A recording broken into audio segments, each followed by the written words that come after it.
Merhaba arkadaşlar. Uzun zamandan beri sizlerin de beklediği bu güzel projenin yapımına başlıyoruz kısmet olursa. Bilmiş olduğunuz gibi sizlere Instagram'dan ve Facebook üzerinden çalışacağımız projelerin neler olduğunu resimlerini atabiliyoruz. Burada da kapak resmi olarak kullanıyoruz. Geçici bir süre için o kapak resmini kullanacağım. Daha sonra bittikten sonra bu projenin resmini paylaşacağım. Şimdi görmüş olduğunuz gibi bakın şuralarda bizim desenlerimiz var. Ben bir miktar ördüm. Tekrardan ibaret olduğu için de çalışmamız hemen ne yaptım? Başlangıç noktası olan şurasıyla şurasını denk getirdim ve sizlere başlangıç noktasını göstereceğim ama örgünün duruşunu da görmenizi istiyorum açıkçası. Bu projeyi kullanırken ben 2 tane ip kullandım. Bunlardan bir tanesi koton bir ip, yazlık bir ürün tercih edeceğiz. Tabii kışın da kullanabilirsiniz bunu süeter şeklinde. Gömleklerinizin üzerine, kazaklarınızın, bodylerinizin üzerine rahatlıkla kullanabileceğiniz hem yaz hem kışlık bir proje olacak aslında. Koton çalıştırdım. Diğer projeyi ise şöyle bakın incecik. Bu da koton mercerizm karışımı damla pullu ipli olan bu ipi kullandım şu şekilde. Oldukça güzel pulun aralıkları da aralara şöyle küçük yuvarlak simpullar da gelmiş. Görüntüsü bu şekilde duruyor. Özellikle yurt dışı modellerinde çok yaygın, çok fazla kullanılan bir ip. Bu sene ve önümüzdeki sene gerçekten pullu iplere doyacağız diyebilirim. Şimdilik projelerimizi çalışırken koton ip tercih ettik dedim. Koton ipi ben buradaki rengi güzel buldum. Ne yaptım? Nako Cotton Lux olarak bakın şurada barkod numarası 97582. Bunu kenara aldım. Pullu ipim de markası üstünde zaten. Markası pullu ip. Pullu ipin hemen şu şekilde damla modelini çalıştırdım. Damla modeli de 0.33. İkisini birleştirdiğimiz zaman oluyor. Bu arada koton ipten 2 tane, damla ipten 1 tane yeterli oluyor. Hatta artacak bu ipimiz. Haberiniz olsun. Projeyi çalışırken şöyle göstereyim. 5,5 milimlik şiş kullandım. Misinalı şiş tercih ettim. İlmeklerimi atıp hazırlığa başladım. Şimdi bu arada beden ölçülerini vermek istiyorum. Burası tam 50 santim arkadaşlar. 50 santim ise M beden için yani 38-40 beden için bir çalışma. 50 santim. İlmek sayılarını vereceğim. Bu arada S beden kullanıyorsanız eğer yani 36-38 arası ya da 36'dan 34'e hafif kayıyorsanız o zaman bu ölçüyü 46 santim ya da 45 santim yapmanız yeterli. Onu da nasıl elde edeceksiniz? Sağdan ve soldan 4 tane ilmek eksilttiğiniz zaman toplamda 8 ilmek eksilttiğiniz zaman S bedene ulaşacaksınız. Large beden için ise 56 santim kusura bakmayın 56 santim. O zaman da bu ilmek sayısına 4 sağdan 4 soldan ilmek eklediğiniz zaman large beden. Large bedene X large'a çevirebilmek için ise ne yapacaksınız? 61 santim X 2X large yani 52-54 beden çalışabilmek için de burayı otomatik olarak 67 santime yükseltmeniz gerekiyor. O zaman ne oluyor? Şimdi burası 50 santim olduğu için 2x large çalışacaksanız eğer beden aralıklarında sağdan ve soldan 4 ilmek eklediğimizi söylemiştim biliyorsunuz. Large beden için birinci 4, x large için ikinci 4, 2x large için üçüncü 4 yani 12 ilmek daha eklemeniz gerekmekte. Hem sağa hem sola. Bu şekilde hesaplayabileceğiniz için 4 ilmek üzerinden verdim. Dediğim gibi M beden çalışıyoruz. 38-40 beden 50 santim.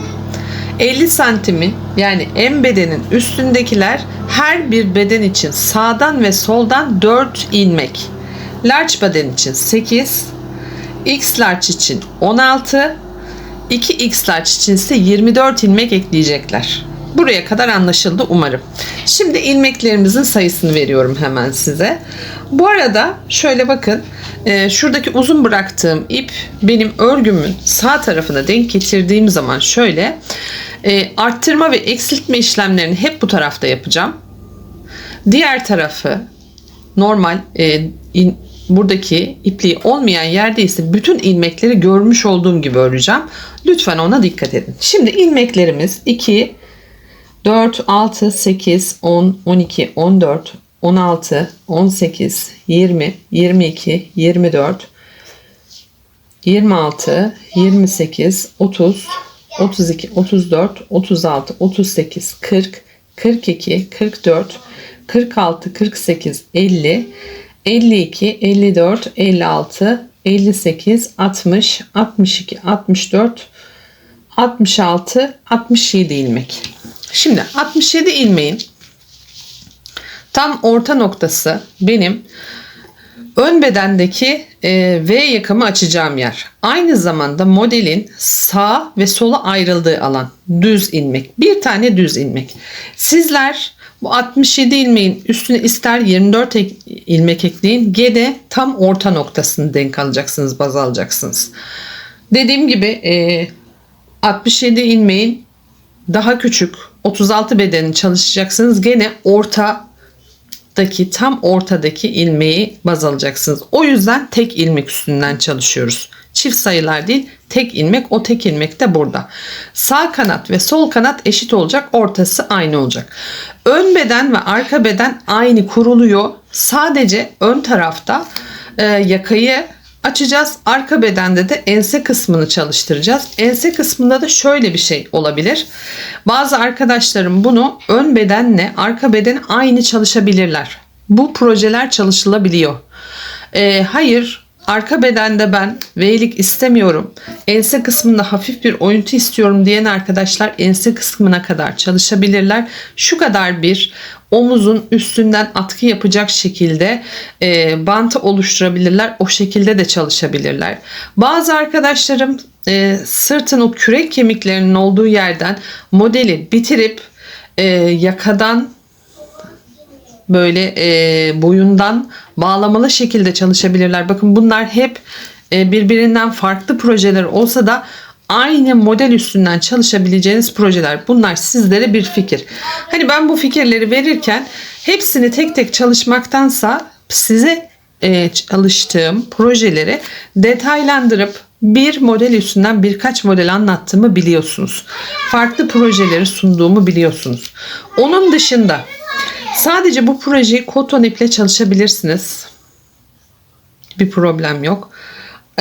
O zaman sadece ve sadece 5,5 yerine 5 milimle çalışın arkadaşlar. Ve ona göre ilmeklerinizi kurun.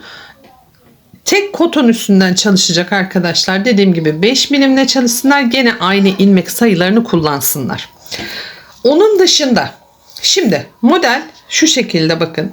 Farklı gidiyor. Bakın farklı gidiyor. Ne yapabilirsiniz? Alt kısmı 2 sıra haroşa ördüm ben. Bu alt kısmı 2 sıra haroşayı pullu iple beraber örebilir. Tam orta noktasında açılım alanlarında bir pullu bir pulsuz, bir pullu bir pulsuz şeklinde de çalışabilirsiniz. O da çok güzel duruyor.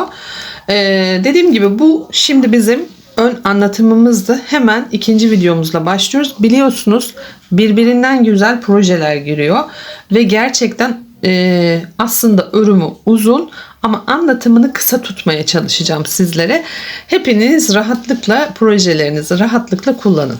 Şimdi şöyle göstermek istiyorum. Bakın şu şekilde deliklerine şöyle elimin üstünden de alayım. Şu şekilde bakın. Tabii üstte çok daha hoş duracak bu projemiz bizim. Bakın şöyle yakından göstereyim deliklerini. Çok beklenilen, çok istenilen bir projeydi. O yüzden sizlerle beraber çalışıyoruz. Kısmet pullu iplereymiş. Onlara nasip oldu. Dediğim gibi bakın her iki tarafında da pul düşümü var. Çift taraflı kullanabileceğiniz örgüler grubuna giriyor. Dikişlerini de zaten sizlere diktirirken gizli dikiş olarak yaptıracağım. Önü arkası olmayan bir model olacak bu. Bakın ister bu yüzünü ister bu yüzünü kullanın. Hiç problem değil. Her iki yüzde de rahatlıkla giyebileceksiniz. Onun dışında bakın yumuşacık. Batar mı diye çok soran arkadaşım var. Angora ipler ne kadar batıyorsa, ne kadar rahatsız ediyorsa, hatta angoralar biraz daha kaşındırıyor olabilir. Bunları bebeklerde bile kullanabilirsiniz arkadaşlar. İçine bir body giyin. Askılı body giyin, askısız body giyin, boyunu boyunsuz hiç önemli değil. Gerçekten bakın rahat bir çalışması var. Bakın kırılmıyor. Şöyle bakın kırılmıyor yani. Gayet düzgün. Hadi bakalım başlıyoruz. Hepimize kolay gelsin. Yorumlarınızı bekliyorum. O güzel paylaşımlarınızı bekliyorum. Kaydetlerinizi muhakkak bekliyorum. Çünkü projelerimizi biliyorsunuz muhakkak kaydedeceksiniz. Ekstradan herkes kendi oynatma listesini takip etsin arkadaşlar.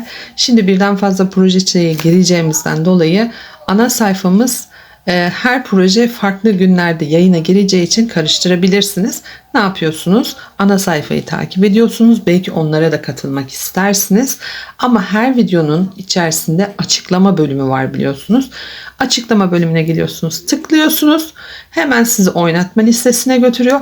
Hangi bölümde kaldıysanız oradan devam ediyorsunuz. Herkese kolay gelsin. Görüşmek dileğiyle. Hoşça kalın.